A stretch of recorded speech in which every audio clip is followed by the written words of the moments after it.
On ne choisit pas où on est. Mais on choisit jusqu'où on veut aller. Tu es né dans un pays où les opportunités sont rares. Les moyens sont limités. Le système est imparfait. Et parfois, on te fait croire que c'est fini pour toi avant même d'avoir commencé. Mais écoute-moi bien. Le monde tiers n'est pas une excuse. C'est une réalité. Et la réalité, on peut la transformer. Oui, c'est plus difficile. Moins d'infrastructures. Moins de réseaux. Moins d'argent. Moins de soutien. Parfois même, ta propre famille ne comprend pas tes ambitions. On te dit: contente-toi de ce que tu as. Ne vise pas trop grand. Mais le problème n'est pas seulement l'environnement. Le vrai danger, c'est quand tu commences à limiter ton esprit. Tu risques de développer une mentalité limitée. Tu penses petit. Tu rêves petit. Tu vis petit. Pas parce que tu es incapable, mais parce que tu n'as jamais vu plus grand. Et c'est là que tout commence. La bataille n'est pas économique. Elle est mentale. Deux personnes peuvent naître dans la même rue.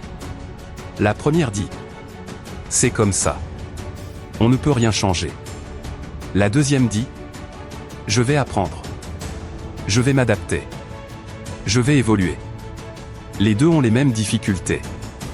Mais pas la même mentalité. Dans le monde tiers, la discipline est une arme. La connaissance est un levier. Internet est une opportunité.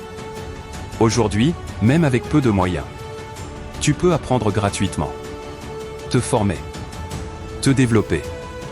Touche 1, arrête de te comparer aux pays développés. Compare-toi à la personne que tu étais hier.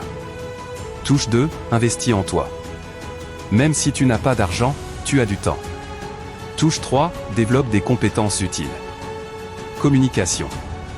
Discipline. Touche 4, éloigne-toi des mentalités négatives. Elles sont contagieuses. Oui, le monde tiers est plus difficile. Mais il forge des caractères plus forts. Si tu réussis ici, tu peux réussir partout. Si tu viens d'un pays où on part de zéro, écris en commentaire: je vise plus. Et abonne-toi. Parce qu'ici, on ne se plaint pas. On construit.